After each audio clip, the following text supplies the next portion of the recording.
Professor Simão, professora Muriel. Obrigada. Ok. Bom, eu ia me apresentar, mas o professor Simão já me apresentou 100 vezes melhor do que eu faria. Então, acho que é melhor dizer só o meu nome, que é Marcos Rubner, né? Eu não preciso mais falar nada, meu currículo já foi dito, né? Eu sou lá do Centro de Estudos Judaicos da USP, e quando o professor Simão me ligou falando sobre Irache, eu fiquei feliz, porque é um tema fantástico, é um tema gostoso, e é um tema muito, muito, muito vasto. Essa que é a verdade. Mas, pessoal, antes de começar a falar propriamente dito sobre o Irache mesmo, eu queria dizer para vocês que eu sou um fã incondicional das aulas presenciais. Eu adoro aula presencial. E eu adoro olhar nos olhos, eu adoro debates, eu adoro perguntas, mas eu vou falar para vocês, eu fiz uma apresentação longa, eu não quero assustar ninguém, eu tenho aqui 38 slides, entendeu? Se alguém precisar dormir no meio, pode dormir, não tem problema nenhum, mas o que eu queria dizer para vocês é que eu vou, por causa da apresentação ser longa, e eu gostaria de terminá-la, então eu vou pedir a vocês que anotem as suas perguntas e no final da apresentação vocês façam as perguntas. Eu até prefiro que vocês façam as perguntas verbalmente, mas se alguém quiser enviar pelo chat ou por e-mail ou por alguma outra forma, não tem problema nenhum, tá bom? Fiquem à vontade. Ok? Então, vamos lá. Eu vou compartilhar a tela com vocês.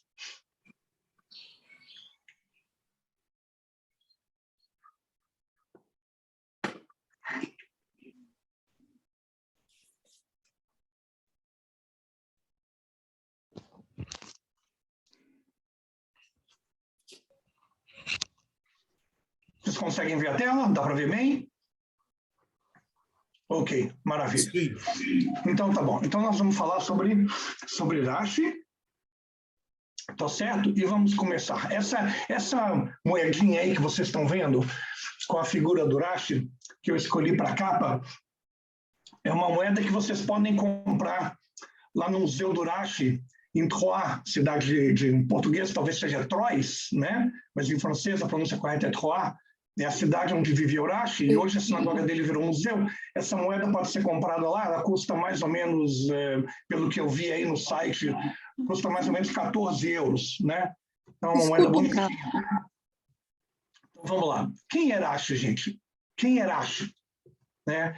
Rashi é uma abreviação, um acróstico de Rabi Shlomo Yitzhak, ou Rabino Salomão, filho de Isaac.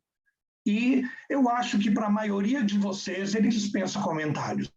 Ele realmente dispensa comentários. É o comentarista por excelência da Torá. Então, não só da Torá, do Talmud também. Então, o Rashi faz o comentário mais simples, mais objetivo, mais utilizado até hoje da Torá e do Talmud. Além disso, ele escreveu também muitas responsas e ele foi o professor das gerações seguintes, né? Os descendentes dele foram os tossafistas. Então, os netos dele, junto com um grupo grande de rabinos, fizeram comentários muito importantes, principalmente sobre o Talmud. Agora, o que talvez muitos de vocês não saibam, talvez aí a gente consegue colocar alguma novidade nesse grande personagem, é que o Urashi foi um grande linguista e hoje ele é estudado como um dos precursores da língua francesa antiga, né? Outra coisa muito interessante sobre o Urashi, que eu acho que poucos de vocês talvez saibam, o Urashi, ele era um produtor... Não, é o jeito. O Urashi era um produtor e comerciante de vinhos. E, curiosamente, ele era um dos bons. Então, ele ganhou uma parte da nobreza da França com essa produção de vinhos. E hoje, o Urashi é importante para a França também na área de turismo, mas nós vamos chegar lá. Então, nós vamos dividir mais ou menos a nossa apresentação em história do Urashi, a obra do Urashi, evidentemente, os comentários do Urashi, essa área de linguística, essa área de vinhos e essa área de turismo, tá bom? Então vamos tentar falar um pouco sobre cada uma dessas coisas. Pessoal, se a gente fosse fazer realmente um curso longo, acadêmico sobre Irache, eu acho que daria realmente muitas aulas. Seria um curso muito, muito longo. Então, mesmo tendo muitos slides, o que eu estou trazendo para vocês é só realmente um resumo, tá bom? Então, vamos lá. Só para a gente se localizar, na Era Comum, eu assisti também às aulas, a Muriel me enviou os links e assisti também às aulas do Rabino Yair Alon, excelentes aulas, aliás, ele merece um prêmio de simpatia, né? E eu sei que ele falou para vocês sobre Talmud, sobre Geonim, né? Um pouco sobre Rishonim também. Então, nós vamos tentar aqui também, alguns pontos eu vi que foram polemizados, alguns pontos eles discutiram, nós vamos tentar também acertar esses pontos aqui, colocar eles, os pingos nos is, tá bom? Então, o Urash, ele faz parte do grupo dos Rishonim. Ele nasce em 1040, vive até o final, até o início do século seguinte, né? Então, esses Rishonim são um grupo de rabinos que produziram uma vasta literatura, comentários, Kabbalah, muitos Piutim, uma vasta literatura mesmo, entendeu? Filosofia, Yehuda Levi, um grande filósofo. Então, assim, nós temos muitos, os Rishonim têm uma vasta literatura, não é como os Tanaim, que produziram uma Mishnah e um Midrash, ou os Amoraim, uma Gemara e um Midrash, né? Então, tá bom. Vamos em frente. Gente, esse slide aí, deixa eu deixar mais uma coisa bem clara para vocês. Eu tenho um estilo de colocar muita informação nos slides, como eu estou fazendo aqui agora no contexto histórico. Eu gosto de pôr muita informação nos slides. Por quê? Primeiro porque eu confio muito mais na nossa memória visual do que na nossa memória auditiva. Segundo, que eu acho que é mais fácil de anotar do que eu ficar só falando. E eu acho que é menos cansativo. Então, vocês vão ver que até o final eu vou ficar colocando muita informação nos slides, tá bom? Então, vamos lá. Nós estamos numa época, na Idade Média, numa época feudal, numa época em que tem muitos conflitos, muitas tensões sociais, muita desigualdade social. É uma época em que a gente tem reis e a gente tem pessoas muito, muito pobres, a gente tem reis, clero e pessoas muito pobres, e os próprios reis na Alta Idade Média eles perdem muito poder, e os territórios se dividem em pequenos territórios. O rei tem 3 filhos, cada um dos filhos pega uma parte do território. Então é uma época muito, muito conturbada politicamente, principalmente na Europa. Ainda mais que a gente pega a época das cruzadas. As cruzadas conturbaram muito toda a Europa, né? Então vamos falar especificamente de França. A história da França, ela começa no período paleolítico, muito antigo, não sei se vocês já ouviram falar, nas cavernas de Lascaux, aqueles desenhos rupestres mais antigos, né? E o primeiro povo que a gente tem história que habitaram a França são os celtas. É uma mistura de povos de origem aos gauleses, e aí vem um marco muito importante na história da França, que é quando Júlio César vence o Vercingetorix na Batalha de Alésia. Então, nesse momento, a França, que ainda não tem esse nome, ela se torna Gália e ela se torna uma província romana. Logo depois, pouco tempo depois, judeus provenientes da Itália já vêm morar na França. De novo, gente, França é território, ela ainda não tem esse nome, né? Então, nós temos registros de judeus que migram da Itália para a França já no início do 2º século. Então, a história judaica na França é muito, muito, muito antiga. Então, com a queda do Império Romano, mais ou menos do século V, muitos judeus saem da Bretanha e muitos judeus saem da Itália e eles mudam para a França. Muitos judeus que eram militares do Império Romano, eles migram para a França. Então, aí a gente já tem uma comunidade relativamente ainda pequena, mas já um pouquinho organizada, né? Então, a França vai se desenvolvendo, vem as invasões bárbaras, né? Os povos que vão formar o povo francês atual, que são um monte de tribos germânicas, né? E aí vem o primeiro rei, que a gente pode falar, o rei dos francos, né? Primeira vez, talvez, que o povo franco talvez se torne uma dinastia importante na França, né? O Clovis I, né, e Paris se torna a capital pela primeira vez. Nessa época, o Clovis é rei de uma nação, de uma área relativamente grande. Quando chega o Carlos Magno, algumas dinastias depois, o Carlos Magno ele consegue unificar a França com parte da Itália, com parte do que é a Alemanha hoje.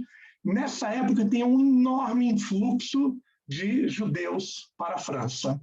Essa época é marcante para os judeus. O Carlos Magno ele tem um embaixador chamado Isaac, que ele manda para Bagdá. E é uma história famosa, existem desenhos sobre isso, e ele traz presentes de Bagdá para o imperador Carlos Magno.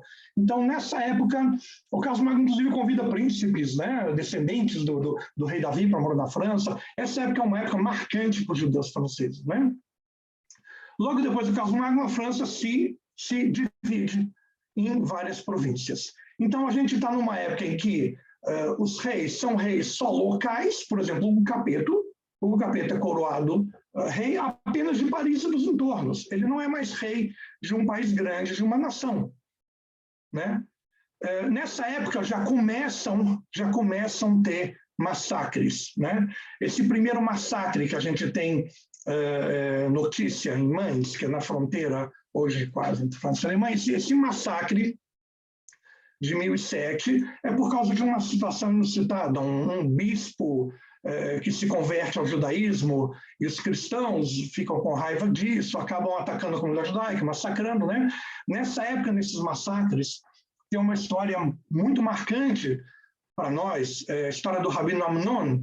Eu não sei se vocês já ouviram falar, ele não é tão conhecido para quem não conhece a liturgia de Rosh Hashanah e de Yom Kippur, das festas do Ano Novo e Dia do Perdão Judaico.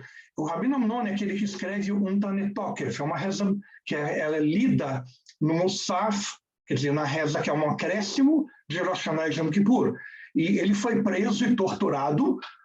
Alguns registros dizem que arrancaram os dedos dele um por um, outros dizem que arrancaram os braços dele para que ele se convertesse ao cristianismo, e ele se nega e acaba morrendo na sinagoga. Ele faz ele faz essa reza de uma maneira, como chama assim, coloquial. Ele não é formal, né? Mas ela acaba ficando para a gente, né? Logo depois nasce Urashi, e aí Urashi, na época do Urashi dos Tosafot, enquanto não começam as cruzadas, a gente tem uma época de relativa paz e tranquilidade. Então Urashi vive uma época relativamente tranquila da história da França. Vamos em frente. Esse mapa é só para vocês verem. Urashi tinha uma sinagoga em Troyes, ou Troyes em francês, e em Worms, na Alemanha. Então, esse caminho entre um e outro ele fazia com muita frequência. Ele frequentava muitas das cidades nessa região. Continuando. Então, como que era a vida dos judeus nessa época, no século X, no século XI, na França? As comunidades judaicas, elas cresceram muito, muito rapidamente por causa de imigração. Vocês lembram, nas aulas do Rabino Yair Alon, que ele fala, depois que morre o Rav Hai Gaon, as academias de Sur e Pombegita, elas perdem importância, elas decaem e começam a ter rabinos locais. Os rabinos locais, eles começam a ganhar força e ganhar influência. Então, a decadência das academias de lá trouxe o centro judaico mais para a Europa, né? Também para o mundo muçulmano, sem dúvida nenhuma, né? Mas na Espanha e na França entra uma era que a gente pode chamar talvez assim de ouro do judaísmo, né? Judaísmo medieval europeu, né? Então, os judeus nessa época, a principal atividade deles era comércio. Então, eram poucos os judeus que tinham outras atividades. Comércio de longa distância. Então, eles pegavam mercadorias de um lugar para vender em outro, viajavam, né? Evidentemente, não era seguro. Poucos judeus tinham outra atividade. Eram quase todos muito pobres, né? E, curiosamente, eram alfabetizados e tinham um alto grau de instrução religiosa, ou seja, consideravam a religião uma obrigação, a religião era um preceito. Então, os judeus faziam parte de uma elite cultural, junto com monges e junto com a nobreza, que sabiam ler e escrever, que era uma coisa realmente muito, muito rara. Eu não sei se vocês sabem disso, mas no início da Primeira Guerra Mundial, em 1914, a França recrutou soldados, ela obrigou todos os homens a fazerem um censo, recrutou soldados para lutarem na Primeira Guerra Mundial. Gente, presta atenção, eu falei 1914. E os homens que foram recrutados pelo exército francês, 60% deles eram analfabetos. Agora, vocês imaginam no ano 1000, se em 1914, 60% eram analfabetos, no ano 1000 quase todo mundo era analfabeto, gente. Quase ninguém sabia ler e escrever. Então, isso era um grande privilégio, um grande diferencial, né? Outra curiosidade, os judeus estudavam muito pouca ciência, não só os judeus, se estudavam muito pouca ciência, biologia, química, física, não fazia parte do currículo escolar. O currículo escolar era Torá e Talmud, não fazia parte do currículo, né? E como não existiam ainda livros, né, a invenção da imprensa é só alguns séculos depois, 1450 mais ou menos, então os livros, as informações eram todas manuscritas, então você tinha que fazer cópias, né? Então era uma coisa difícil, era uma coisa complexa, demorada, né? Então os judeus viviam também em comunidade. Para vocês terem uma ideia, a cidade de Troyes, onde morava Rashi, ela tinha mais ou menos nessa época 12 mil habitantes. Vocês estão pensando numa cidade como hoje, 1 milhão de habitantes? 500 mil? Não, não, não. A cidade de Troyes tinha 12 mil habitantes. Entendeu? Alguns livros falam até em 20 mil em alguns momentos, né?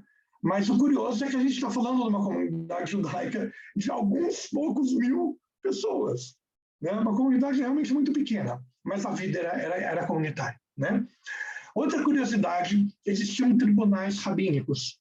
Então, os rabinos tinham, evidentemente, que eles não tinham uma autoridade como um tribunal rabínico de Jerusalém, da época romana ou da época anterior aos romanos, mas eles legislavam. O que eles faziam? Tinha uma disputa entre duas pessoas, um roubou a vaca do outro. E o rabino resolvia, não precisava ir no senhor feudal, né?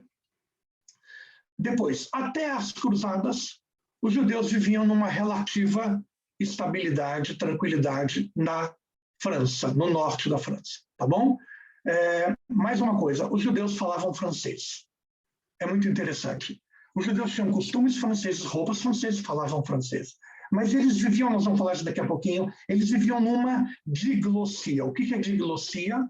É você ter duas línguas. Então, os judeus, eles tinham uma língua clássica, que é o hebraico. O hebraico era usado para liturgia, o hebraico era usado para ler a Torá, né, para ler o Talmud, quer dizer, uma língua clássica. E o francês era a língua coloquial, a língua do dia a dia, né? Outra coisa muito importante, gente, os judeus, eles eram obrigados a pagar tributo, sim, mas você não ia ver um judeu nem no serviço público, nem no meio da nobreza, não é? E eles eram bem militares, e eles eram totalmente dependentes do senhor feudal. Se o senhor feudal é bonzinho, o judeu vai ser beneficiado. Se ele é malvado, o judeu vai ser preso, açoitado, roubado e tudo mais, né? Então, ele é totalmente dependente da boa vontade do senhor feudal, né? Um dos pontos que eu ouvi na aula do rabino Yair Alon, que eu achei muito, muito interessante, né? Que é sobre, eu não sei se foi, não me lembro se foi uma pergunta ou se foi uma colocação do rabino, mas que é possível que as filhas de Rashi foram fazer o parto de uma pessoa, de uma senhora nobre, né?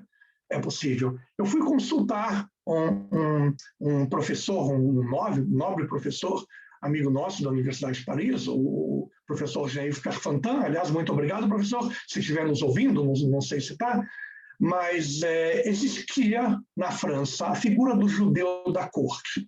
E o que é o judeu da corte?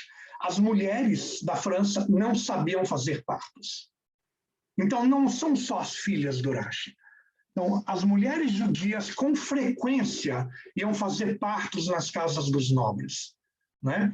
Então, quando o cristão ele não queria fazer algum serviço, ele chamava o tal do judeu da corte. Isso era uma coisa que acontecia normalmente escondido, normalmente à noite, normalmente longe do público ou do conhecimento global, mas era muito comum parteiras judias e era muito comum os judeus emprestarem dinheiro às escondidas, não é?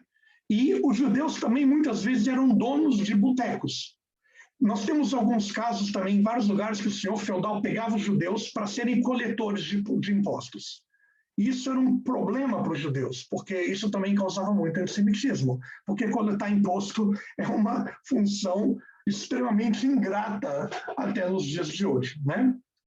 Então, acho que dá para a gente ter uma noção de como que era a vida judaica no século XI. Era uma vida de pobreza, mas de relativa estabilidade. Vamos em frente? Então, vamos agora diretamente, agora que a gente tem uma noção do contexto, vamos diretamente falar sobre o nosso querido Urashi. Urashi, então, nasceu em Troá. Evidentemente, gente, os registros históricos dessa época não são bons e não são acurados. Então, a gente vê que os autores, uns autores repetem os outros, então a gente aceita isso, mas pode ser que hajam diferenças em datas ou em locais, é possível, tá bom? Então, Urashi nasceu em Troyes, na região de Champagne. O nome Champagne é bastante sugestivo para todos nós, né? Que é uma região realmente rica em vinhos, né? Uma região muito importante de produção de vinhos. E ele vive até 1105. Então, o que a gente sabe da família de Urashi? O pai do Urashi chama Arabi Yitzhak, né? Era um grande sábio, era pobre, e ele que começou a trabalhar com vinhos desde antes do Urashi nascer, né?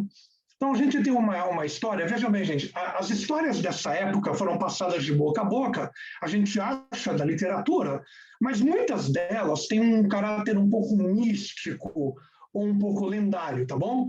Então, nem sempre dá para a gente assumir que todos os detalhes são verdades históricas, tá bom? Então, vamos lá.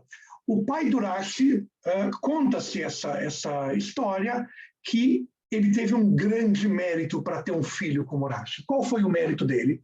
Ele, como uma pessoa pobre, que consegue uma pedra preciosa, muito valiosa, e ele poderia vender essa pedra e ganhar muito dinheiro e sair da pobreza, da miséria. E o que ele faz? Quando oferecem para ele comprar essa pedra, quem quer comprar essa pedra vai colocar essa pedra para enfeitar uma estátua de idolatria. Então, o Rabi Yitzhak não tem dúvida, ele vai até uma ponte, joga a pedra no rio e perde a pedra. Então, ele continua na pobreza, né? E aí vem uma voz celeste e fala: esse homem vai ter o mérito, dele vai descender a luz de Israel. Então, esse é o pai do Urashi. A mãe do Urashi também, é difícil achar o nome da mãe do Urashi na bibliografia, mas a mãe do Urashi também tem uma história lendária muito interessante, né? A mãe do Urashi está grávida e ela está andando pelas ruas de Worms. E aí vem uma carroça de um senhor feudal e, na hora que a carroça vai atropelar ela foge, entra numa viela, numa rua pequena entre duas paredes, e não tem espaço para ela ir para a carroça. E ela vai ser esmagada, vai ser atropelada pela carroça. Então, o que ela faz? Numa atitude de desespero, ela empurra a parede. Conta a história que a parede abre um buraco, uma barriga, e ela entra nesse buraco enorme na parede, a carroça passa e a parede volta ao normal. Então, tanto ela quanto o filho sobrevivem. Então, o Urashi já tem uma história, um histórico familiar místico, né? Então, aqui está, nessa tabelinha, que eu espero que vocês consigam ver bem, estão os professores do Urashi, né? Também foi falado na aula anterior sobre Rishonim que o Urashi teria sido aluno do Rabi Gershon Ben Yehuda, o Rabi Gershon Meor Agolá. O que acontece, gente, é que é muito pouco provável, realmente, muito pouco provável. O Rabi Gershon Meor Agolá, para quem não sabe, ou para quem não estava na aula do Rabino Yair Alon, ele ficou muito famoso dentro do mundo judaico porque foi ele que instituiu a monogamia no judaísmo, né? Então, é muito provável que o Urashi não tenha sido aluno do Rabi Gershon, porque as datas não batem. né? E como o Rabbi Gershon teve muitos alunos, entre eles esses 4 alunos, e todos os 4 foram professores do Rashi, o Shimon o idoso, o Rabbi Yaakov Ben Yakar, que o Rashi chamava de meu velho mestre, né? Como todos eles foram professores do Rashi, então é provável que o Rashi realmente não tenha conhecido o Rabbi Gershon, né? Tem outro fato interessante na história do Rashi.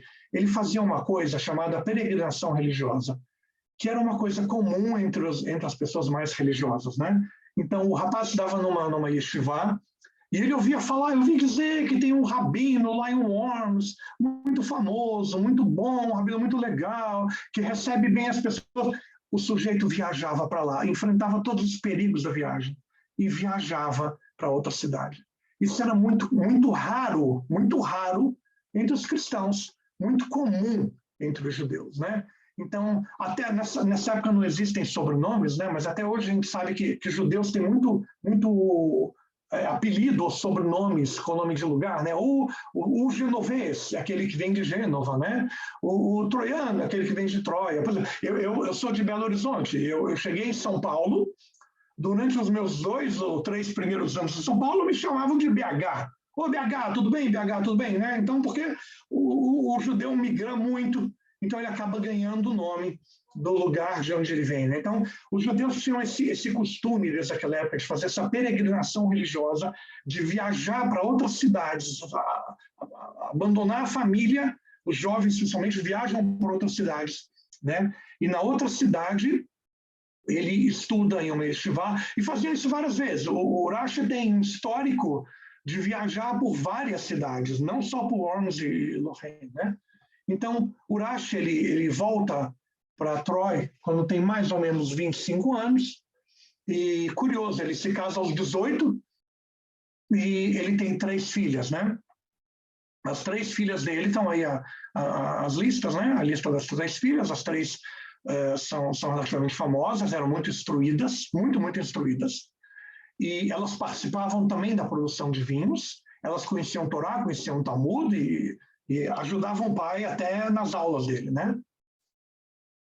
Então o Rashi, ele tem essa característica, né? Ele aprende desde cedo a lidar com uva, então ele produz e ele vende vinhos. Essa é a atividade comercial do Rashi. Eu infelizmente não estou me lembrando, não coloquei na apresentação esse dado, mas tem um comentário do Rashi no Sefer Bamidbar, no Números, né? Tem um comentário do Rashi que ele fala que o ideal do ser humano é dividir o dia em 3 partes. 8 horas para trabalhar, para ganhar o sustento. 8 horas para estudar a Torá. E 8 horas para as necessidades familiares e fisiológicas. É muito interessante. Então, o Rashi, ele não aceitava nenhum tipo de pagamento pelo serviço de rabino. Então, o trabalho dele com vinhos se tornou um trabalho importante e ocupava uma boa parte do tempo dele, né? Então, o Rashi era um homem muito honrado, muito modesto, muito humilde e que se apegava muito à lei. E a gente vê nos comentários dele que é uma pessoa de muita inteligência e de muito bom senso. Tem mais uma talvez, anedota, que acredito que seja verdade, sobre o Rashi. Quando ele passou alguns anos viajando por várias cidades, então ele estudava um pouco em cada yeshiva nessas cidades, e ele tinha um costume muito interessante, que mostra um senso de humildade e de bom senso absurdos, muito além do que a gente espera de um ser humano mediano. O Rashi, ele ouvia o professor falar e ouvia os alunos fazerem perguntas. E, às vezes, o professor não sabia a resposta, não é? O aluno faz a pergunta, o professor não sabe a resposta, e fala, vamos pesquisar, vamos descobrir a resposta, na próxima aula a gente fala sobre isso. O que o Rashi fazia? Ele pegava um pergaminho, escrevia a resposta no pergaminho, colocava dentro do livro do professor. E ele fez isso repetidas vezes em muitos dos lugares onde ele parou, onde ele morou temporariamente. Então, eu não sei a opinião de vocês, mas eu acho isso impressionante, eu acho isso de um bom senso. Imagina o professor fala, eu não sei, vamos pesquisar, e um outro aluno levanta a mão e fala, mas eu sei. É bacana, gente, é legal, é bacana, é legal. Mas Urashi tinha uma preocupação muito grande em não ofender, não magoar os sentimentos, né? Então vamos em frente. Agora vem um fato que deixa Urashi muito, muito triste, muito magoado, muito deprimido, que é a Primeira Cruzada. A Primeira Cruzada, convocada pelo Papa Urbano, né? O Papa promete o indulto, né? O Lamabá, o mundo vindouro, a todos aqueles que participarem da cruzada, né? Então, muitos dos cruzados não chegam nem a sair da França, mas começam massacres violentíssimos. Eu coloquei aí no primeiro item uma lista de comunidades judaicas que desapareceram, realmente desapareceram. Então, se vocês quiserem saber quem de vocês se interessa mais por esse assunto, tem um livro fantástico do Norman Faubel, professor de História da USP, chama Kiddush Hashem, e ele conta detalhes e detalhes e detalhes do que aconteceu nessa cruzada. Então, a gente tem, por exemplo, histórias de pessoas que, quando os cavaleiros cruzados estavam chegando na cidade, eles se trancavam em casa e queimavam a casa inteira com a própria família, pessoas que matavam a própria família pelo desespero, porque sabiam o que ia acontecer com eles. Sabiam o quanto eles seriam torturados e a desgraça que foi esse negócio, né? Então, essas comunidades todas desapareceram, né? E, inclusive Worms, onde Urashi tinha uma sinagoga e frequentava, né? A sinagoga de algumas cidades foram reconstruídas alguns anos depois, né? Então a gente tem ainda um pouco de arqueologia. Eu vou tentar mostrar um pouco para vocês daqui a pouco alguns exemplos do que temos hoje. Sobrou pouco de lá, mas foi uma época muito, muito complicada da história, né? Tem também uma história do Urashi com o Duque de Lorena, muito, muito interessante, esse Godfrey de Bouillon. Aliás, a minha experiência pessoal foi a primeira história que eu li do Urashi há décadas atrás, antes mesmo de eu estudar a Torá com Urashi, eu aprendi essa história e ela me marcou muito, né? E eu vou contar de uma forma bem resumida para vocês. O Godfrey de Bouillon estava indo para as cruzadas e ele sabia que tinha um grande sábio em Troyes e ele queria consultar esse grande sábio. Então ele foi até o grande sábio, né? Entrou na casa do Urashi e perguntou: grande Rabino Urashi, eu sei que você é um homem sábio, eu sei que você é um homem santo, então eu quero te perguntar, eu devo ou não ir para as cruzadas? E Urashi responde: não, não deve. Mas como? É uma ordem do Papa, o que eu vou fazer? Por que você está falando isso? O que vai acontecer comigo se eu vou para as cruzadas? Urashi responde: você vai ser bem sucedido no início, mas no final você vai perder tudo. Você vai perder seu dinheiro, você vai perder seu exército, você vai ficar sem nada. E ainda por cima, você vai voltar só com 3 cavaleiros. Todo o exército que você levar, você vai perder e vai ficar só com 3 cavaleiros. Godfrey de Bouillon não deu ouvidos a Urashi e foi para as cruzadas. E ele participou da conquista de Jerusalém em 1099. E ele chegou a ser coroado rei de Jerusalém por algum tempo. E aí ele acabou voltando para a França. E ele perdeu o exército, ele perdeu tudo que ele tinha. Mas quando ele entra no portão da cidade, ele tem 4 soldados com ele. 4 soldados.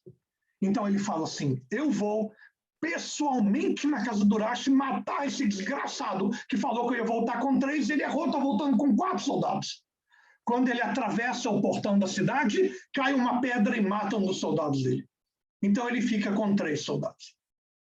E aí Godfrey de Bouillon fica com tanta raiva, mas com tanta raiva que ele fala: eu vou matar o Urashi assim mesmo, eu estou com muita raiva dele, eu vou matar ele. E aí ele vai até a casa do Urashi, bate na porta de novo, bate na porta de novo, ninguém abre. Então ele quebra a porta, ele entra na casa do Urashi e ele não vê ninguém. Aí ele pergunta: Urashi, você está aí? O Urashi responde: sim, eu estou aqui. Mas o Godfrey de Bouillon não vê ninguém. O Urashi está invisível aos olhos dele, né? Então vamos seguir em frente. Então, tem mais uma história muito interessante do Rashi, que é o encontro dele com Avraham Gershon. Então, o Rashi, de alguma forma mística, ele fica sabendo que depois que ele morrer na vida após a morte, ele vai ter um companheiro, um cara que vai ficar com ele por toda a eternidade, que vai tomar cerveja com ele no outro mundo, na vida após a morte, que vai sentar com ele, falar de futebol, de tudo que for. Esse companheiro chama Avraham Gershon e mora em Barcelona. E o Rashi fica muito, muito, muito curioso, né? Então, o Rashi pega as coisas dele e faz a viagem até Espanha, até Barcelona. E aí o Rashi pergunta, quem é Avraham Gershon? Quem é Avraham Gershon? Quem é Avraham Gershon? Até que ele descobre, é um homem muito, muito, muito rico. Ele chega na casa de Avraham Gershon e é uma casa suntuosa. É um palácio, é um lugar lindo, é um lugar caríssimo, todo enfeitado, maravilhoso. Mas ele chega na casa e tem milhões de pessoas entrando, saindo, trazendo flores, trazendo comida, levando comida. Está tendo algum evento na casa. Então ele pede para falar com Avraham Gershon. E os empregados levam Rashi até Avraham Gershon. Avraham Gershon olha para ele e fala, pois não, senhor, em que posso ser-lhe útil? E o Rashi fala, eu sou o Rabino Shlomo Ben Yitzhak, e eu venho de Troyes, da França. Uau, você é o Rabino Rashi, o tão famoso Rashi. Por favor, apesar de eu estou muito ocupado, senta aqui comigo, vamos beber um vinho aqui juntos, vamos conversar um pouquinho. Só que, olha só, tenho poucos minutos. E Rashi pergunta, o que está acontecendo aqui? Por que tanto movimento? Avraham Gershon fala, amanhã é o meu casamento. Amanhã eu me caso. Ah, que maravilha, meus parabéns, Mazel Tov, que maravilha. Rashi, você está na cidade, eu te convido para se hospedar na minha casa e eu quero que você venha no meu casamento amanhã. Ah, tá bom. Já que eu estou aqui, eu venho. Então, enquanto eles estão conversando, vem uma mulher aos berros, uma mulher com uma roupa muito, muito, muito pobre. Ela vem correndo aos berros, desesperada, correndo, gritando, chorando. Chega para o Avraham Gershon e fala, eu preciso falar com você agora. E o Avraham Gershon fala, me desculpe, agora eu estou conversando com o grande rabino, agora eu não posso. Por favor, espera, daqui a pouco eu te recebo. Não, tem que ser agora. Rashi interfere e fala, por favor, atenda essa mulher, parece uma coisa desesperadora. E aí a mulher vira e fala para o Avraham Gershon, sabe qual é o problema? Eu tenho uma filha. E a minha filha está doente. Ela está à morte. Avraham Gershon fala, não tem problema. Eu vou mandar um médico te acompanhar. Eu tenho um médico particular meu. Eu vou mandar ele te acompanhar. E ele vai curar sua filha. E eu garanto para você os melhores remédios e o melhor tratamento que for possível. E aí ela vira para ele e fala, não, você não está entendendo. Remédio nenhum cura isso. Ela está doente de amor. Ela está apaixonada. Ela ama uma pessoa, mas ela foi prometida em casamento para outra pessoa que ela não ama. E ela tem que casar, ela não tem opção.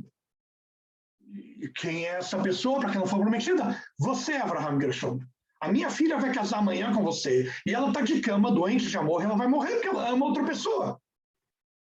Avraham Gershon fala assim, traz a sua filha amanhã e traz também, como chama o homem que ela ama? Chama Avraham Manuel. Traz também Avraham Manuel. Traz os dois amanhã para o casamento. O Rashi vê essa cena e fala, Avraham Gershon, o amor de jovens é paixão, é uma coisa passageira. Você não precisa abrir mão do casamento, você não precisa fazer nada, é uma coisa passageira. Ela vai sofrer hoje, depois ela vai superar. E aí Avraham Gershon fala, não é verdade. Amor é como o sol que está no céu. Só tem um. Amor de verdade. No dia seguinte, Rashi vem para o casamento sem saber o que vai acontecer. Não sabe o que vai acontecer. Então, o Avraham Gershon sobe na rupá com a moça e chama o Avraham Manuel, coloca o Avraham Manuel na rupá no lugar dele e manda que faça o casamento. Com toda a comida que ele preparou, com todas as flores que ele preparou, com todo o buffet, com tudo, com a banda, tudo que ele preparou, ele faz o casamento de duas pessoas pobres de abril. E aí o Rashi fala, agora eu sei porque esse grande homem vai ser meu companheiro no Olam Abá. Bom, gente, vamos em frente. Rashi, então, falece aos 65 anos de idade. existem algumas divergências sobre onde ele morre, mas também é sabido que ele morreu logo após escrever a palavra puro, quando ele estava escrevendo um comentário do Talmud, né? O túmulo dele é desconhecido, e mais uma historinha curiosa, bem rápida sobre ele: construíram um açougue, muitos anos depois da morte dele, no local onde Urashi nasceu, e contam talvez lendas, que nesse açougue nunca teve mosquito, nunca teve rato, nunca teve sujeira, nunca teve nada. Não sabemos se é verdade, tá bom?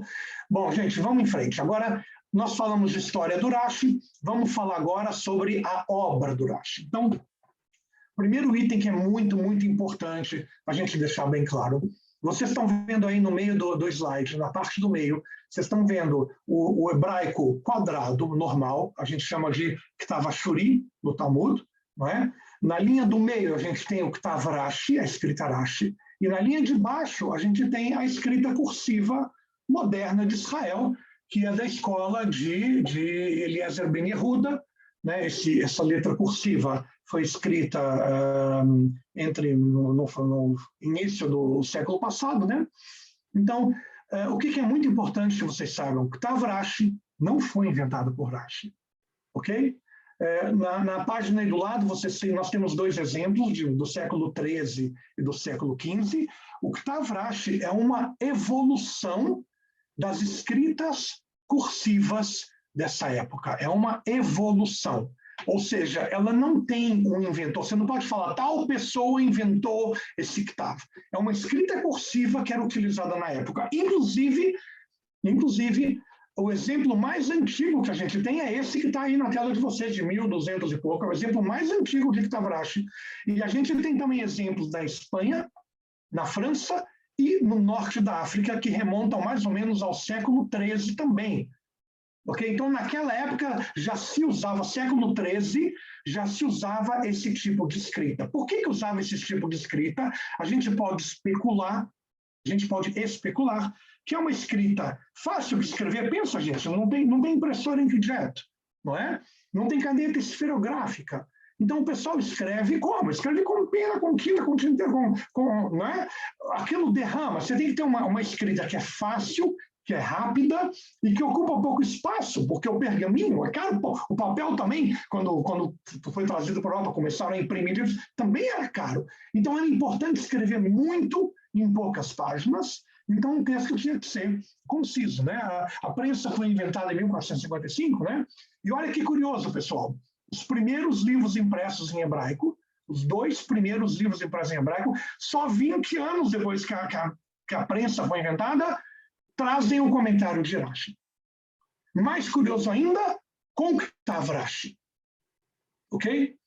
Então, por que o Ktav Rashi se popularizou tanto e é chamado de Ktav Rashi? Provavelmente porque quando se criou o Mikrot Gedolot, que Mikrot Gedolot nada mais é do que um texto massorético hebraico da Torá, com vários comentários em volta. Então, por padrão, escreve-se o comentário do Rashi com esse Ktav Rashi. Então, por isso ele foi chamado de Ktav Rashi. Mas, de novo, gente, fique bem claro para vocês, nós não sabemos quando ele foi inventado. Ele é, com certeza, uma evolução de várias escritas que a gente tem aí na história, tá bom? Então, vamos lá em frente. Como que o Rashi fazia o comentário dele? Como que ele escrevia? Como ele escrevia? Então, as regras gerais do Rashi, vamos lá. Ele é simples e ele é objetivo. Simples e objetivo. Vou mostrar para vocês daqui a pouco alguns exemplos, tá bom? Ele até fala que ele deveria ter sido mais simples ainda. Então, o Rashi, ele busca a compreensão do texto. Ele não especula, ele não põe muita parábola, não. Às vezes ele copia Midrash, às vezes ele copia Talmud. Mas ele é muito conciso, ele é muito racional, ele se prolonga muito pouco. Né? Ele não tem nenhum senso estético, ele não escreve poesias nos comentários dele. Né? Se vocês verem o Midrash tem muito senso estético. O Midrash, ele põe palavras que a Torá não falou. Né? O Midrash tem muita parábola, tem muita história, né? Então, mas o Rashi não tem nada disso. Às vezes ele menciona o Midrash, mas ele mesmo não cria isso. Né? Então, ele não tenta chamar a atenção do texto. Ele escreve de uma forma que uma criança, uma pessoa comum entendem o comentário dele. Então, ele torna o conhecimento muito, muito popular. Né? Então, ele não traz nada de estranho, de diferente ao texto, tá bom?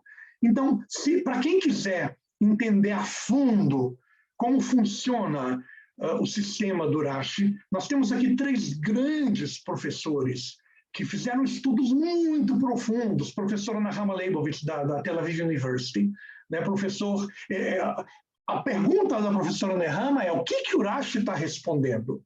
Essa é a pergunta dela. Então, ela escreve uma série de yunim, uma série de tratados, somente tentando responder isso. O rabino, o Dr. Victor Bontier, que era um psicólogo famoso de Israel, ele lida muito com transtorno obsessivo-compulsivo, né? Mas ele também era rabino, né? Então, ele escreve uma série de livros. What's bothering Urashi? O que está incomodando Urashi? É uma série de livros, vocês acham aí na Amazon, em tudo quanto é lugar, uma série famosa, né? Principalmente nos Estados Unidos, né? E tem esse professor Goshen Gotchen também, que é também da Universidade Hebraica, da University, né? Então, para ele, o Urashi quer só fazer analogias, o que é semelhante, o que é diferente. Então, gente, o que é importante que vocês entendam? Os professores acadêmicos que ficaram anos e anos estudando Urashi, acharam no Urashi todo um sistema de regras de como ele funciona. Vamos lá, pessoal. Então, exemplos. Primeiro, exemplo de simplicidade. 2 de cada animal. Vocês vão ver que meus exemplos são quase todos Gênesis, porque senão demora muito para ler a Torá inteira para procurar exemplos, então peguei quase todos só do início da Torá, tá bom? Então, simplicidade, vamos lá. 2 de cada animal vieram para a Arca de Noé. Né? O que o Urashi fala? Belehem, eles vieram por eles mesmos. Uma palavra basta. Né? É isso aí, 2 de cada, esse era o número menor, pronto. Vocês estão vendo como funciona o Urashi? É assim que ele funciona. Né? Então, no segundo exemplo, os filhos de Aharon exerceram sacerdócio na presença de Aharon. Então, como é que o Urashi responde? Bechayav, durante a vida dele. Acabou, uma palavra, já responde, já é isso aí. Né? Bem objetivo, bem conciso, falou tudo em uma palavra. Né? Vamos lá. Aqui eu trouxe para vocês um exemplo midrástico, onde o Urashi ele se prolonga um pouquinho mais. E esse exemplo é muito curioso, porque eu como engenheiro, né, eu estudei esse conceito FILO, First In, Last Out, é um conceito muito usado em contabilidade e muito usado em engenharia, não é? Na verdade, vocês podem entender isso pelo elevador, né? First In, Last Out, o primeiro que entra é o último a sair, é assim que funciona no elevador, não é? Então, é exatamente o que o Urashi escreve, né? Por que o Yaakov nasce depois do Esav? Porque o Yaakov foi formado primeiro. Se ele foi formado primeiro, ele está lá atrás, então ele sai por último, tá bom? Então, evidentemente, o Urashi tirou isso do Bereshit Rabbah, ele tirou isso do Midrash, mas é muito interessante ele trazer essa analogia, que hoje é um conceito importante, né, de engenharia de contabilidade. Vamos lá. Então, aí a gente vai mostrar um pouquinho, só para mostrar esse leste conhecimento gramatical do Urashi, né? Então, aqui ele explica quando Abraham fala para Sara, quando os anjos falaram, vocês vão ter um filho, e a Sara ri, e Abraham fala, você riu? A Sara fala, não, eu não ri. Abraham fala, não, você riu sim. Então, é assim no trecho da Torá, né? Então, o que o Urashi explica? Ele fala que a Torá fala 2 vezes, que, né? O primeiro que quer dizer por quê? Por que você riu? O segundo que é mais. Né? Então, o Urashi está explicando gramaticalmente que o que ele pode ter 4 significados. Você pode traduzir de 4 maneiras diferentes, dependendo da frase. É uma questão léxica, né? Gramatical, tá bom? Então, o Urashi tem também o costume de ligar uma parte do texto a outra, aquilo que a gente chamaria hoje, para vocês que usam Wikipedia ou que usam links, né? Links no texto, né? O Urashi gostava de links no texto, ele fazia muito isso. Né? Então, vocês podem ver aqui, está dizendo que o Lavan quis matar o Yaakov acabou indo com pouca gente para o Egito, né? E aí o Urashi fala, pouca gente, vamos linkar lá com o Gênesis, né? E para conectar, pouca gente, o que quer dizer pouca gente? Pouca gente é 70 pessoas, no Gênesis é 70 pessoas. Então o Urashi está fazendo um link entre o que está escrito no Deuteronômio com o que está escrito no Gênesis, tá bom? Vamos em frente. Aqui tem uma coisa muito, muito interessante, né? No livro de Números. Pessoal, eu estou vendo aqui pelo relógio que eu vou ter que correr um pouquinho, né? Acho que eu estou falando demais, né? O Urashi pega uma aparente contradição no livro de Números, né? Aqui está escrito em Números 4:3 que os Levim começam a trabalhar aos 30. E no Números 8, eles começam aos 25. Então, o Urashi explica, não é assim, não é contradição nenhuma, né? É a partir dos 30 anos. Então, ele tem que ficar 5 anos lá se preparando, né, para poder estar ok na hora de começar a trabalhar. Né? Em alguns momentos, Urashi muda a compreensão literal do texto. Eu trouxe aqui um exemplo para vocês que é muito interessante. É uma situação extremamente polêmica do livro de Gênesis, muito polêmica, né?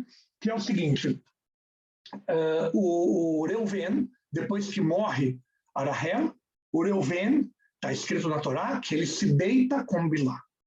E Urashi desmente isso. É claro que ele usa o Talmud para isso, né? Mas ele desmente isso. Ele fala, não é verdade isso.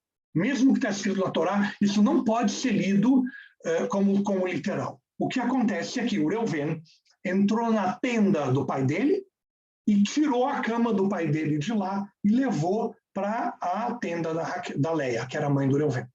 Né? É uma questão do Reuven ter se ofendido com a atitude do pai de ter dado esse kavod, essa honra para Bilá e não para Leia. Então ele muda o sentido literal do texto. Né?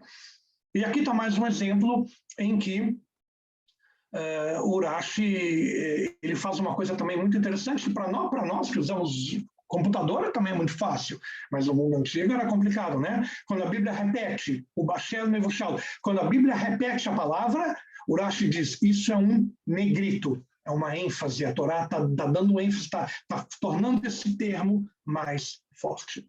Né? Aqui eu não vou me prolongar nisso por causa da limitação de tempo, mas aqui é um exemplo de onde Urashi mostra que ele entende muito, muito, muito de matemática. Né? Ele faz uma conta relativamente grande, é álgebra aritmética simples, né? Mas não deixa de ser um cálculo matemático. Agora, gente, esse exemplo para mim é demais. É fantástico. É fantástico. Urashi fala assim, não sei o que é isso. Não sei por que a Torá está falando isso. Gente, eu não sei o que vocês acham disso, mas eu acho fantástico. Quando um grande sábio como ele, renomado no mundo inteiro, fala, não sei o que é isso, é uma aula de humildade para todos nós, né?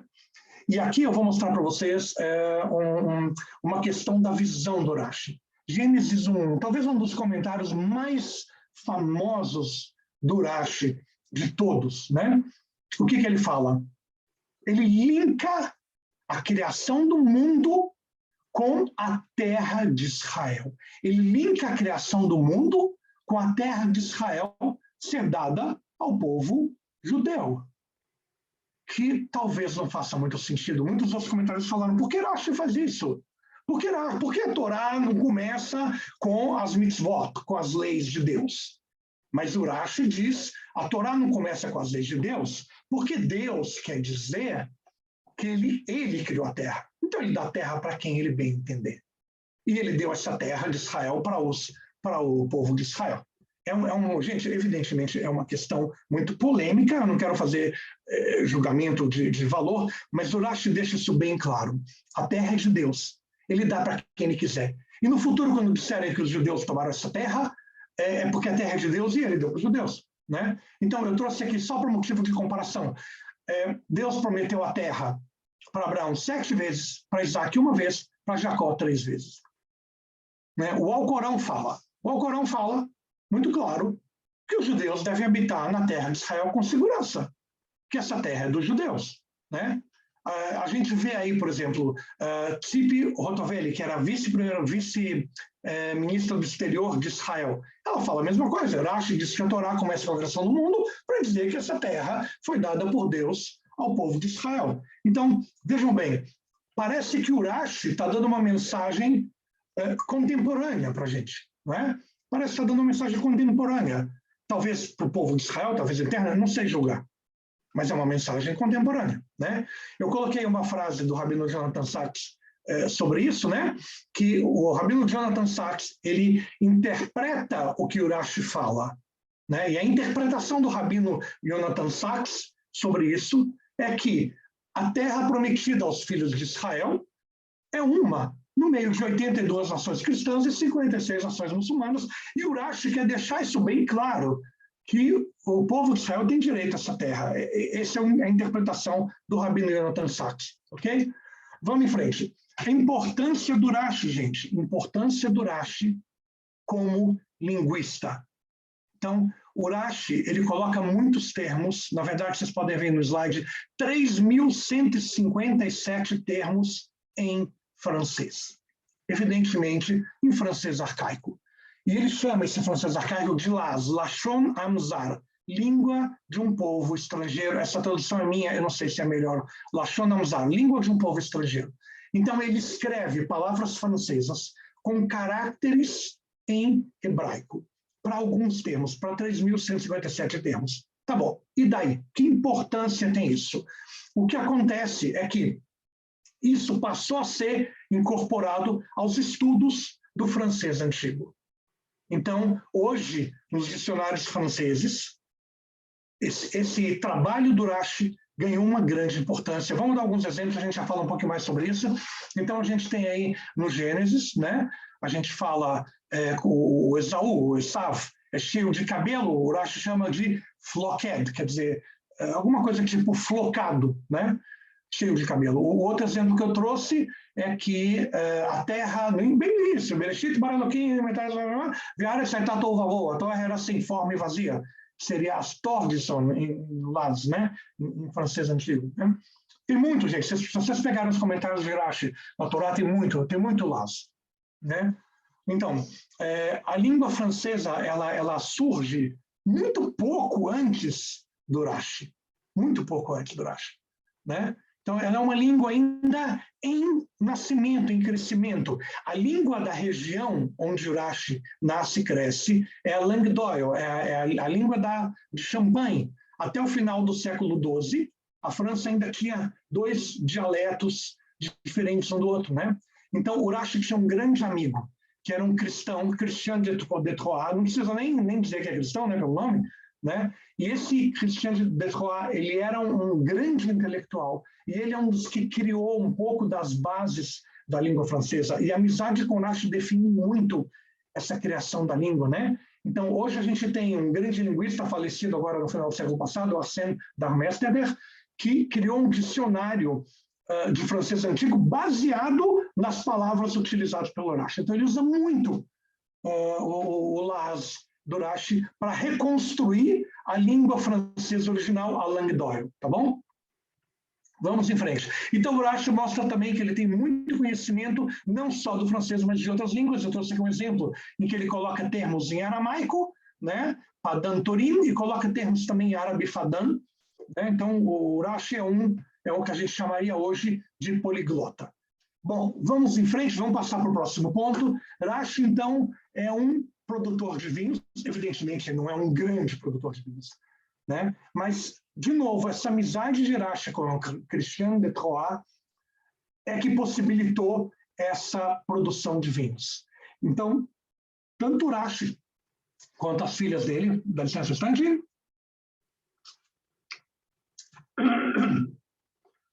Tanto Urashi quanto as filhas dele tinham livre acesso à casa do Christian, que era um senhor de terras, não é? E o Christian, curiosamente, ele tinha uma certa inimizade com os monges, que eram os produtores de queijos e vinhos.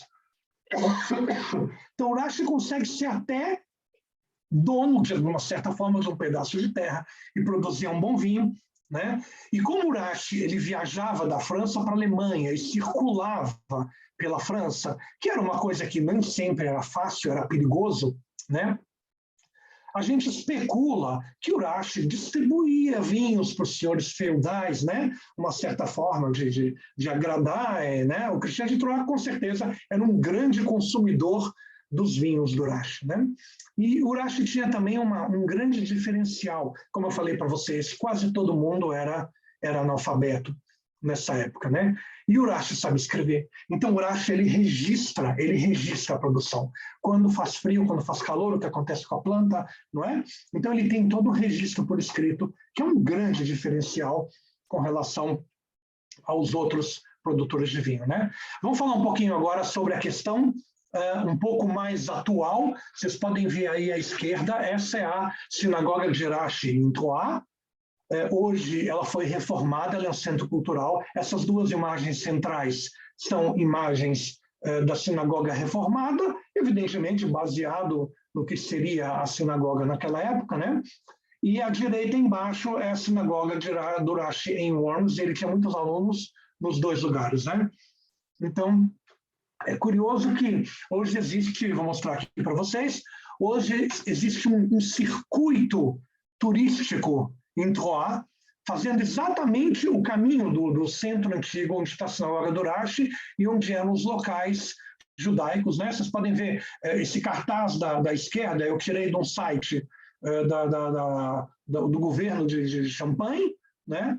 E aí à direita é um mapa da cidade de Troyes, mostrando exatamente o circuito turístico, que qualquer pessoa pode ir lá se inscrever e fazer o circuito com guias, evidentemente que é pago, né? É turístico, mas é interessante que o Urashi hoje virou pop, né? O Urashi é pop. As pessoas vão para a França para andar pelos lugares onde Urashi tinha sinagoga, morava, né? Então, o Urashi hoje é um sujeito famoso, né? Então, vocês podem ver aí a moedinha que eu falei no início, que vocês podem comprar na casa de Urashi, e esse cartão postal aí, que na verdade é um cartão de Rosh Hashanah, ele é vendido no Centro Cultural de Urashi, também custa, sei lá, alguns euros, né? E, continuando, recentemente, tem uns 40 anos, mais ou menos, em 1976 foi descoberto, foi muito recentemente aberto ao público, foi encontrada na cidade de Rouen uma sinagoga datada do ano de 1100. Em 1100, Urashi ainda estava vivo, mas eu não sei se vocês se recordam, foi logo depois da primeira cruzada, entre 1096 e 1099, a comunidade de Rouen foi totalmente destruída, dizimada na primeira cruzada. Então é curioso que 4 anos depois, judeus voltaram para Rouen e reconstruíram a sinagoga, né? Essa construção que está, às vezes abre, às vezes fecha, parece que só pode ser visitada uma vez por semana, é bem complicado, mas é um sítio arqueológico muito interessante da cidade de Rouen, faz parte do circuito turístico da cidade também, e o neto do Urashi, um dos tosafistas, o Rashbam, foi professor nessa yeshiva, né? Como Urashi não sei se frequentou essa yeshiva antes dela ser destruída, mas é muito, muito, muito provável. Então, essas ruínas, mesmo ela tendo sido reconstruída, essas ruínas remontam à época mesmo, né? E Urashi provavelmente frequentou esse local, né? Então, gente, para terminar, por falar em Urashi pop, né? Eu joguei o nome Urashi no Google para saber se ele está em desuso, está fora de moda, se ele é muito falado, né? E eu fiz um copy-paste do número de ocorrências, deu 1.320 bilhões de ocorrências. Então, o Urashi provavelmente até hoje é uma das personalidades mais famosas e mais faladas no mundo de hoje, né? Então, vocês podem ver aí, você tem vinhos e sucos de uva, com o nome de Urashi. Aliás, esse vinho aí é um dos que eu pessoalmente comprei para Pessa. Ele tem até uma foto no rótulo da casa de Urashi em Worms e a história do Urashi escrita no rótulo, né? Tem também um monte de livros, eu pus uma cópia aí do What's Modern Urashi, né? Que a gente mencionou há pouco tempo atrás. E essa coleção, As Filhas do Urashi. Gente, essa Maggie Anton, ela fez um trabalho fantástico de pesquisa, sem dúvida nenhuma. Né? Então, esses livros das Filhas do Urashi, eles são baseados na história real, mas que fique bem claro para vocês, eles são ficção. Eles não são verdadeiros, são baseados em fatos reais, tá bom? Então, a descrição que eles fazem da feira de não sei onde realmente é baseado em fatos reais, tá bom? Então, pessoal, aqui está a nossa bibliografia. Eu terminei aqui a apresentação. Como é que eu volto aqui? Não está voltando, não sei porquê. Como é que eu tiro isso aqui? Espera aí, gente, eu estou tentando voltar a tela aqui. Por algum motivo... stop share. Tá aqui, achei. Pessoal, muito obrigado. Eu estou totalmente aberto a críticas, perguntas, comentários, adendos, o que vocês acharem melhor. Muito obrigado pela oportunidade. Estou à disposição de vocês. Oi, posso fazer uma pergunta? Sim, por favor. Aprendi muito, hein? Puxa, quanto mais sei que não sei. Excelente aula, parabéns. Muito obrigado. Muito obrigado. Valeria mais aulas ainda. A minha pergunta é a seguinte, que eu acho curioso, ainda mais naquela época, as 3 filhas do Rashi usarem Teflin. Aí um dia eu vi uma pessoa comentando, mas é porque ele não teve filho homem, não sei o quê. Isso não foi extremamente revolucionário? Como é que foi isso das 3 filhas do Rashi usarem Teflin? Olha, em primeiro lugar, Urashi não era nada reformista. Ainda mais que o movimento reformista é muito mais recente do que Urashi. Existem alguns autores dizem que as filhas dele chegaram a usar tefilin. Isso não é, como eu posso dizer, isso não é verdade histórica, entendeu? Isso é a opinião de alguns autores. Eu não posso dizer que é verdade, não posso dizer que é mentira. O que eu posso dizer é que pela lei judaica não existe mitzvah, não existe um mandamento que mulheres coloquem tefilin. Não existe esse mandamento. Né? Então, se as filhas do Urashi colocaram, não é pecado. Não é contra a Torá que mulheres coloquem, entendeu? Não é contra a Torá. E Urashi era muito, muito, muito apegado à lei, isso não há a menor dúvida. Né? Mas o que eu posso falar sobre isso? Alguns autores dizem que isso é verdade. Alguns autores dizem que isso não é verdade. Né? Então, se aconteceu alguma vez de alguma filha do Urashi colocar o tefilin, ou ensinar alguém a colocar o tefilin, e isso caiu na boca do povo, não é? E isso virou uma anedota, um conto popular, eu acho mais provável do que elas colocarem tefilin regularmente, como todo mundo. Mas, vou falar de novo, pode ser que elas sim colocavam, eu não sei qual é a verdade. Eu sei que alguns autores dizem que elas colocavam, outros autores dizem que não colocavam. Não temos uma verdade histórica para responder isso. Não temos. Não há impedimento. Não há impedimento, não há impedimento. Mas não sabemos a verdade histórica. Obrigada. Professor. Sim, pois não? Shalom, boa noite. A sua aula foi noite. realmente muito, muito boa, muito produtiva, muito elucidativa. Nesse atual ciclo de estudos da Torá, eu comprei todos a Torá, né, de Rashi. Estou, né, fazendo todas as leituras que eu faço durante a semana de cada porção e de cada liá, né, com os comentários de Rashi e tal, né, e até elucidou algumas coisas também, né, a sua brilhante aula. Isso, para mim, foi realmente muito legal, muito importante. E Obrigado. eu vou colocar a pergunta: o senhor vai ter, nós vamos ter acesso à disponibilização do material que o senhor utilizou para nos ensinar hoje? Sem nenhum problema. O professor Simão, o professor Muriel, o arquivo é um pouco pesado. Se vocês não se importarem, eu transformo ele em PDF ou em editável.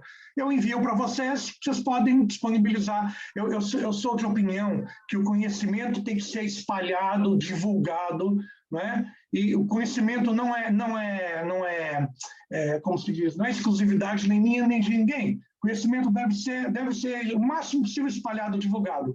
Então, ainda mais esse conhecimento, né?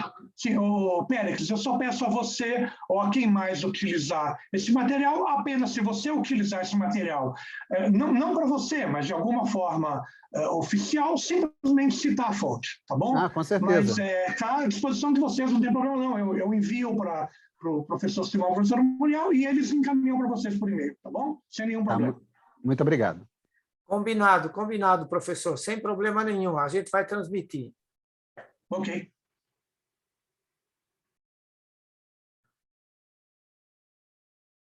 Mais alguém? Boa noite, professor. Boa noite. Boa noite, é Olívio Guedes. Boa noite, professor Rubens. Muito prazer. Prazer é todo meu. Eu não ia perguntar, mas o professor me pegou de susto agora com algo final.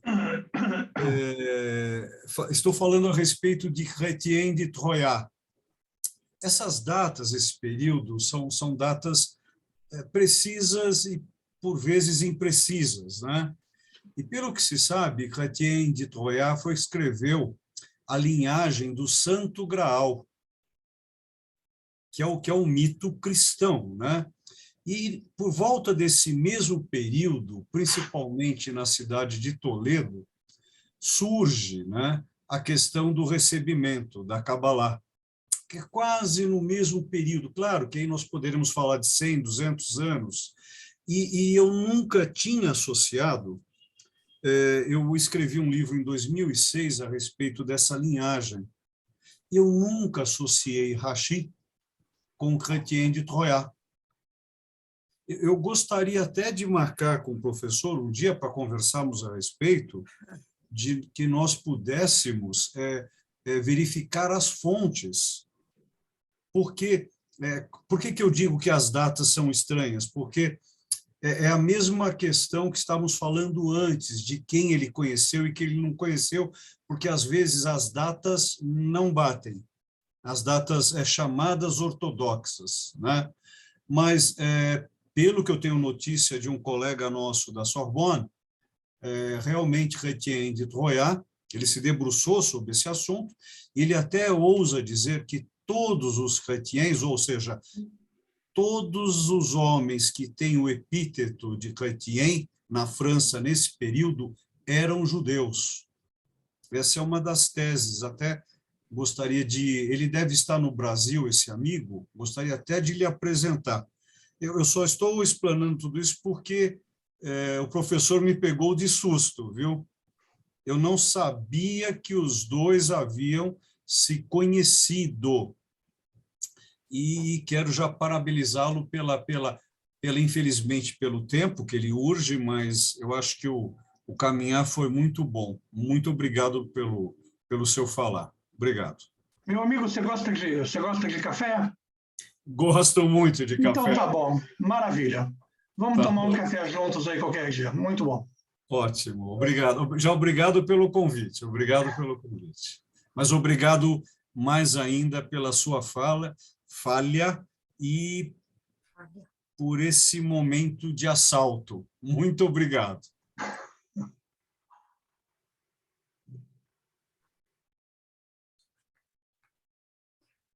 Eu queria perguntar uma curiosidade. O Rachi, não é, viveu naquela época da passagem da primeira cruzada, principalmente pelas pequenas cidades na Alemanha. Mas ele próprio foi vitimado, testemunhou algum evento assim dramático?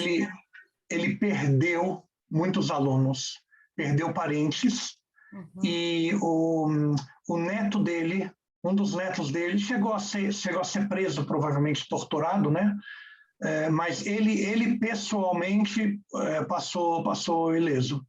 Ele pessoalmente passou ileso. Sim. Perdeu parentes, perdeu alunos, perdeu conhecidos, né? Imagina que cidades onde ele frequentava, a comunidade inteira foi dizimada, quer dizer, sim, ele perdeu muita gente querida, sem dúvida nenhuma.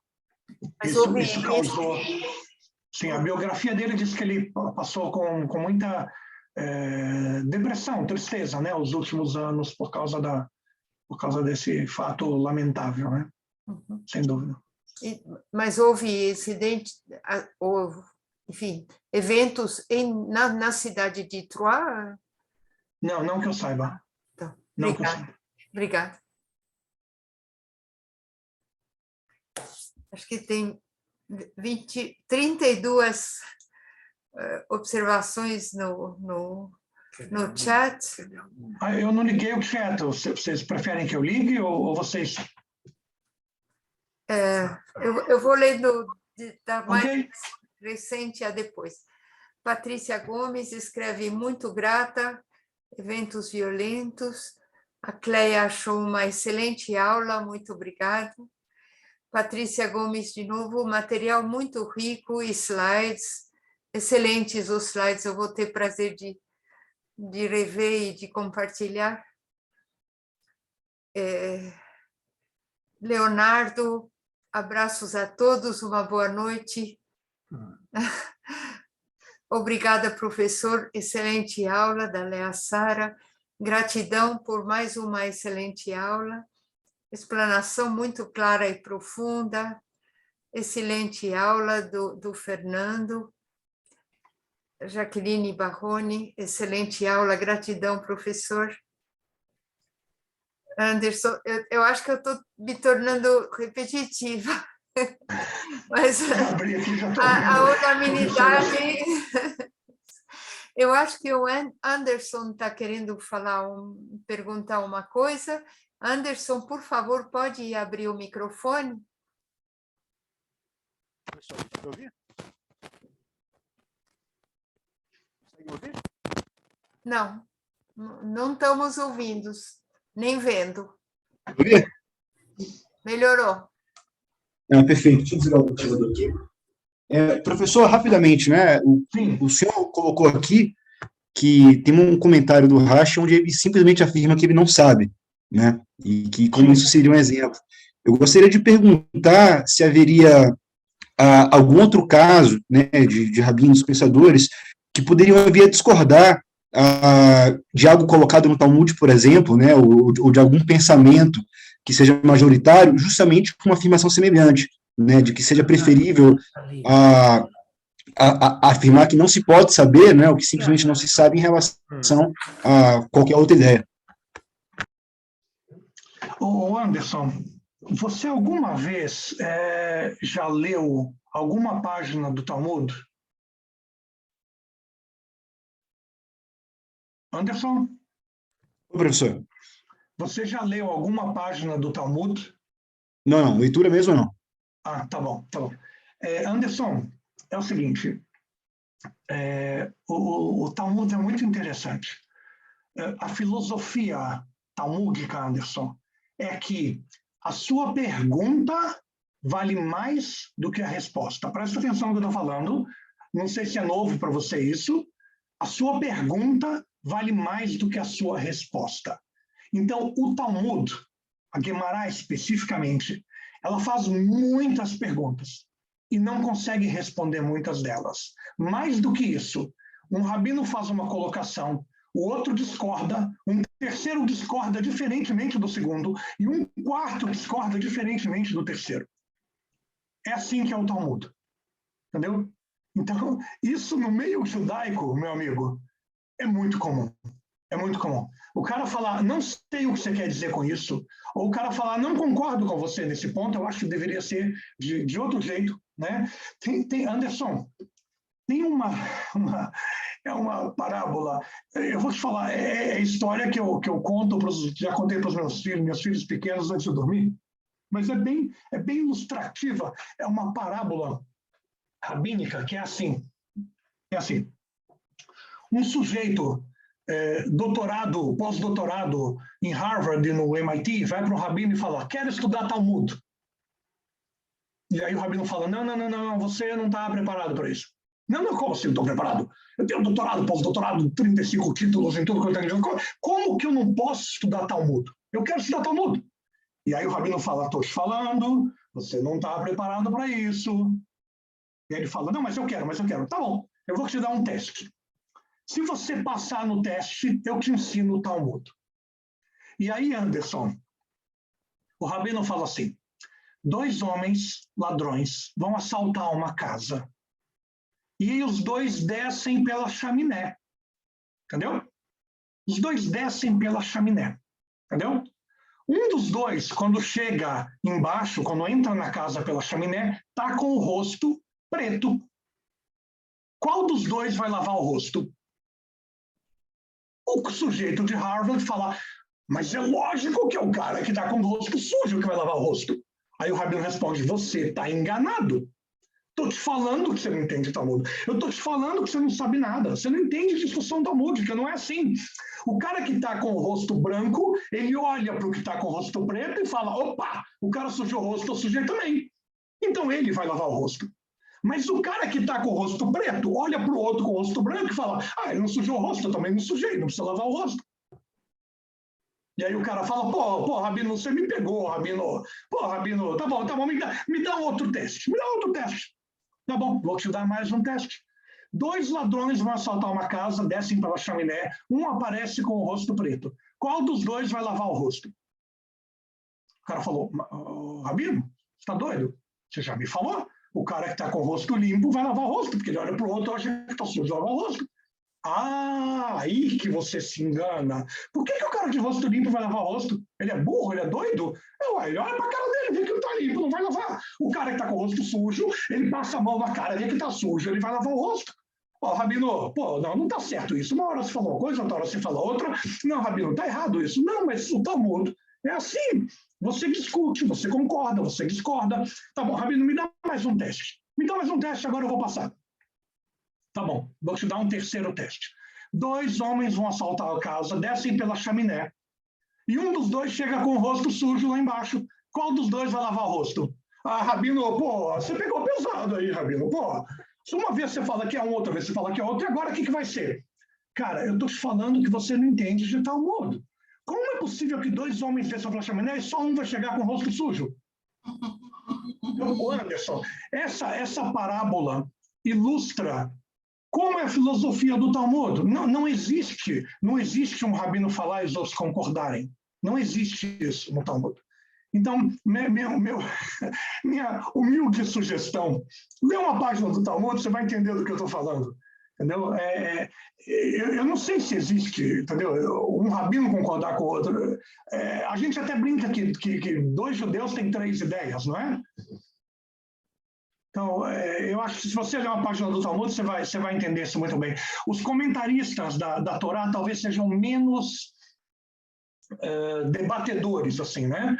Um, às vezes, copia a opinião do outro, concorda. Na Torá é mais... Os comentaristas da Torá são menos debatedores, né? E talvez mais concordantes um com o outro, né?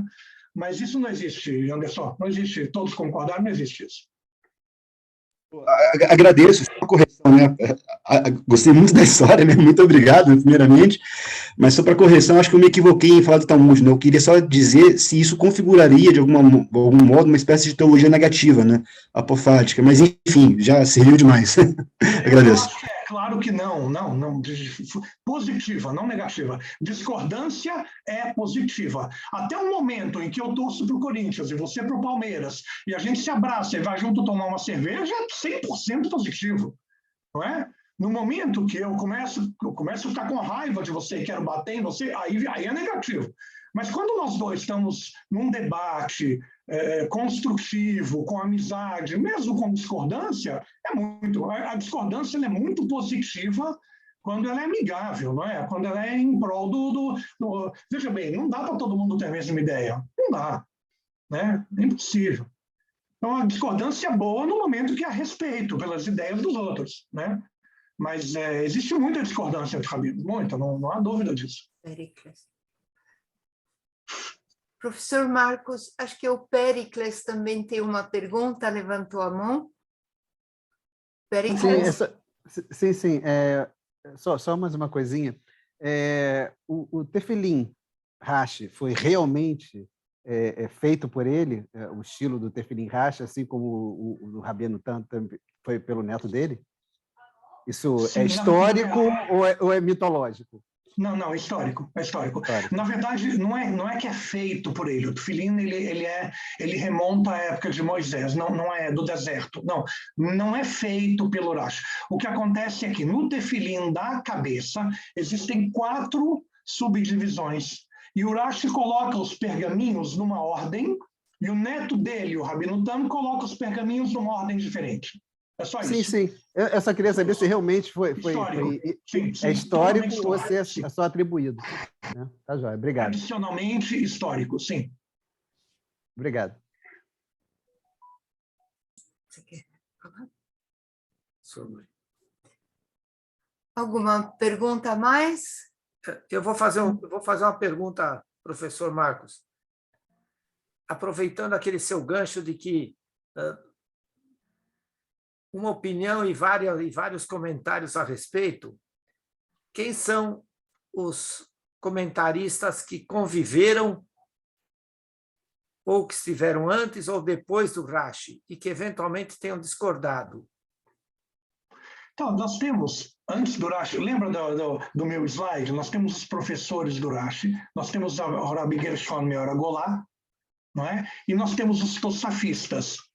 Os Tosafistas são, na verdade, um grupo grande de rabinos, não são só os netos do Rashi, são um grupo grande de rabinos e, na verdade, eu sou um leitor do Talmud, mas ainda não sou um leitor dos Tosafistas, eu não me sinto apto a discutir os textos dos Tosafistas. Não cheguei lá ainda, espero um dia chegar, né? Mas entre eles há muita discussão, né? Se a gente pegar uma página do Talmud e ver os Tosafistas discutem aquilo que os Tanaim e Amoraim escreveram, né? Eles discutem, tentam explicar aquilo que Tanaim e Amoraim escreveram, né?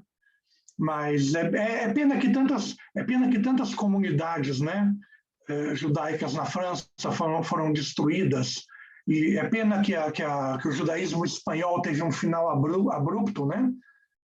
Em 1492, em Portugal em 1993, na França os judeus foram expulsos em 1200 e alguma coisa, talvez 1204.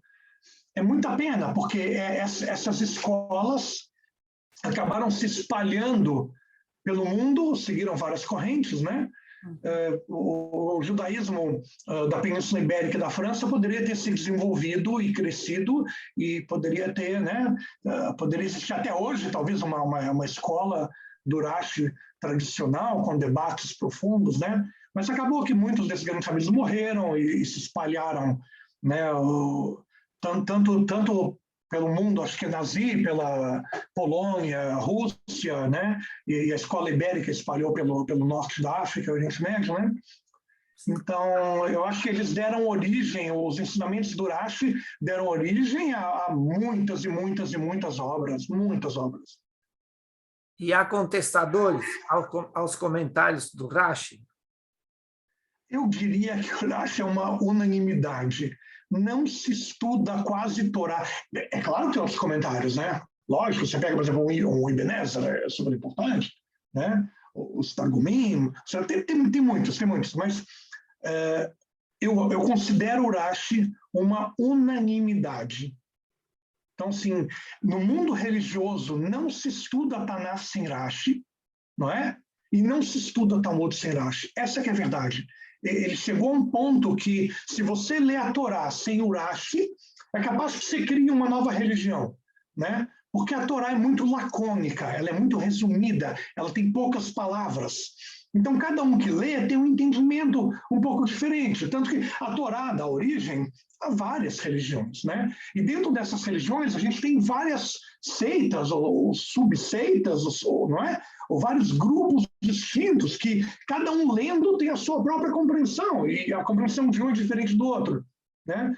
Então, eu acho que o Rashi é aquele que costura o conhecimento com a interpretação de uma forma judaica, para que os outros não se percam, né? Então, eu considero o Rashi uma unanimidade. Eu acho que é possível, mas pouco provável que alguém diga discordo do Rashi, não é? Tem que procurar isso na literatura, talvez tenha, talvez o pessoal mais atual, né? Hoje em dia a gente discorda de tudo, né? Hoje em dia todo mundo, não, isso não pode, aquilo não está bom, nada não está bom, não é? Mas, assim, hoje nós temos as mais diversas opiniões, né? Então, é possível, sim, mas eu considero o Rashi uma unanimidade dentro do mundo religioso. O que ele falou é pouco provável que seja contestado de uma forma direta, pelo menos, né? Uma forma direta. Muito bem. Se os comentários já foram apresentados, nós queremos agradecer muito ao professor Dr. Marcos Hübner pela excelente aula que nos brindou. Espero que todos tenham aproveitado.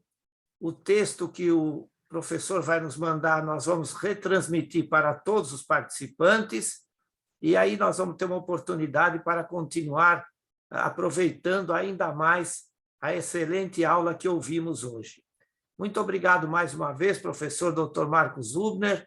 Parabéns aos que estiveram conosco nesta noite. Quero lhes desejar uma excelente continuidade da festividade de Pessach. Aqueles que puderem estarem conosco na sexta-feira à noite, no Clube Piratininga, Alameda Barros 376, nós vamos ter a Tfilá de Shabbat e mais um jantar kasher, um jantar festivo, com música. E que nós vamos, então, completar aí sim a festividade de Pesach, que, de fato, na sexta-feira, sexta-feira à noite, inicia-se o último dia da festividade de Pesach. Então, mais uma vez, muito obrigado a todos, muito bom descanso e excelente continuidade da semana. E na próxima terça-feira daremos, se Deus quiser, continuidade ao curso. Muito obrigado, então, mais uma vez a todos, em particular ao professor Dr. Marcos Hübner. Pessoal, eu gostaria de falar mais algumas palavras. Gostaria de fazer alguns agradecimentos ao professor Simão, ao professor Muriel, que me convidaram para um assunto tão gostoso. Eu espero que vocês tenham se divertido tanto quanto eu, porque realmente é um assunto, para mim, pessoalmente, é um assunto muito, muito, muito gostoso, né? A minha área específica é Bíblia Hebraica, né? Não é Idade Média, é Bíblia Hebraica, mas a gente se diverte nas outras áreas também, né? Eu gostaria de fazer também mais 3 agradecimentos. Um ao nosso Rabino Natan Zilberstein, com quem eu aprendi sobre as filhas de Rashi. Nós temos na USP um grande linguista, que é o Dr. Fábio Faldini, e com ele eu aprendi sobre o Ktav Rashi, sobre a escrita de Rashi. Eu fui consultá-lo para saber a verdade sobre o Ktav Rashi, e com ele eu consegui essas informações. Então, gostaria de deixar aqui um agradecimento para ele. Se alguém quiser saber mais detalhes profundos sobre hebraico da Idade Média, ele é um especialista nessa área. E também ao professor, que eu já mencionei, o professor Jean-Yves Carfantin, da Universidade de Paris, com quem eu aprendi muito, inclusive, sobre os judeus da França e como que os judeus se comportavam, né? E como que era a produção de vídeos do Rashi. Então, muito obrigado a essas pessoas que são... Eu acho que o Talmud tem uma máxima, né?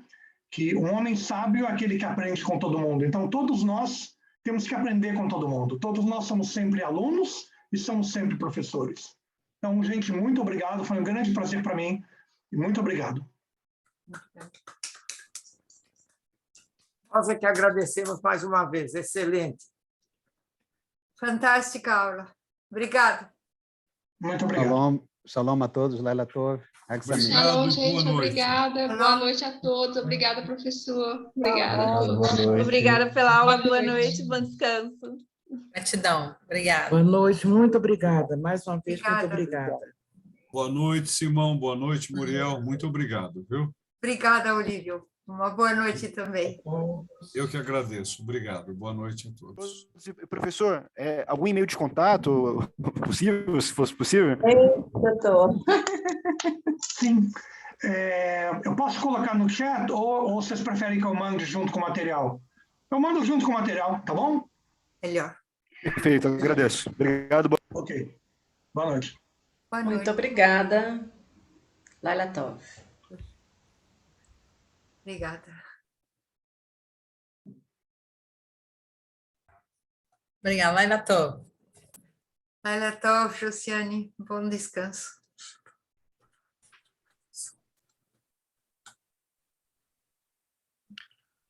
Laila Tov. Laila Tov, Anderson, boa noite. Laila Tov, Moadim Lesimcha. A gente vai se despedir, professor Marcos. Muito obrigada. Tchau. Tchau para vocês. Tudo de bom. Tchau. A gente se fala. Ok. Obrigada.